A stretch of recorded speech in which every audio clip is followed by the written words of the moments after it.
penalty. He's on absolute fire. They cannot play him. Both openers are gone. दोस्तों, पाकिस्तान दो कौमी नजरिए की बुनियाद पर बना था और आज भी ये इसी दो कौमी नजरिए पर चल रहा है। एक तबके को 50 करोड़ तक की करप्शन माफ और एक कौम को रेडियो का बिल भी अदा करना पड़ता है। हकीकत तो यह है कि जिस मुल्क में मस्जिदें सैर के लिए बनी हो, बुजुर्गों की कब्रें दुआ के लिए, तो ऐसे मुल्क में जवाल मुकद्दर बन जाता है। वैसे तो पाकिस्तान में हर बीमारी का इलाज हो जाता है, लेकिन नवाज शरीफ की बीमारी का इलाज पाकिस्तान में नहीं, क्योंकि इनमें जो कीड़ा है वो लाइलाज है। पाकिस्तान में हर कोई करप्शन में डूबा हुआ है। करप्शन इस कदर बढ़ चुकी है कि बंदा रिश्वत लेकर काम कर दे तो ईमानदारों की कैटेगरी में आता है। जब भी डेवलपमेंट और तरक्की की बात आती है तो सियासतदान कहते हैं कि कौमी खजाना खाली है। कौमी खजाना भी बड़ा समझदार है। आजाद उम्मीदवार और सेनेटर खरीदने हो तो फुल हो जाता है, और अगर अवाम को रिलीफ देना हो तो खाली हो जाता है। सबके सब चोर हैं। अगर किसी के मुंह से ये सुन लो कि हमारे सियासतदान हमारे मुल्क को आगे लेकर जाएंगे, हमारे सियासतदान बहुत ही ईमानदार हैं, तो ये बात सुनकर बंदे को इतनी हंसी आती है कि बंदे का वजू टूट जाए। पाकिस्तान में जीने का अब एक ही तरीका रह गया है, एक हाथ में मक्खन रखो और एक हाथ में चूना। मौके की मुनासिबत से लगाते जाओ, कामयाबी आपके कदम चूमेगी। शर्म आनी चाहिए आपको। इस मुल्क में वालिदैन की इज्जत बेटी के हाथ में, जायदाद बेटे के हाथ में और खजाना नठल्लू के हाथ में है। पाकिस्तान का कौमी लिबास सलवार कमीज है, वो इसलिए कि इसमें जोली उठाकर बदुआ देने का ऑप्शन भी मौजूद है। साथ ही साथ सियासतदान जोली उठाकर भीख भी मांग सकते हैं। कोई तरीका है भीख मांगने का? ये दुनिया के लिए एक अजूबा है। यहाँ पर पिछले 75 साल से एक तबका खुद पाकिस्तान का खजाना लूटने में लगा है और अवाम को यूनिवर्सिटी की डिग्रियां लेने पर लगा दिया है। हमारे मुल्क में यूनिवर्सिटी की डिग्री लेने के बाद इंसान जिस मुकाम पर पहुँचता है वो न डूब मरने का मुकाम होता है, न ही किसियां करके मरने का। ये बातें बताई नहीं जाती, नजर लग जाती है।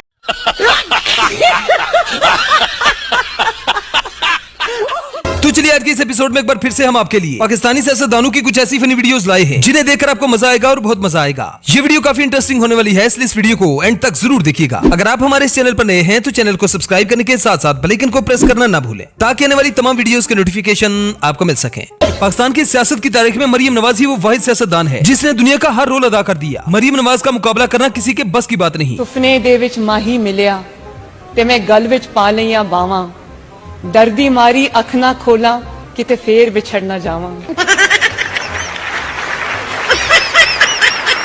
जनाब, एक तरफ मुल्क को कौम के मामार एक्सटेंशन खेल रहे हैं, दूसरी तरफ अवाम का कोई पुरसाने हाल नहीं। अवाम का क्या है, अवाम जाए भाड़ में। ये कराची के हालात हैं जहाँ पर भुट्टो आज भी जिंदा है।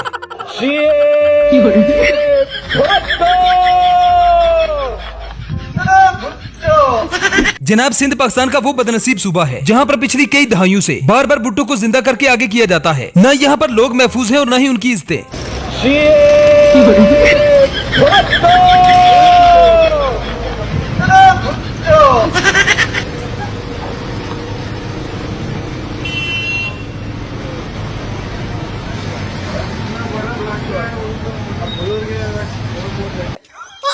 क्यों भैया, सूजी है?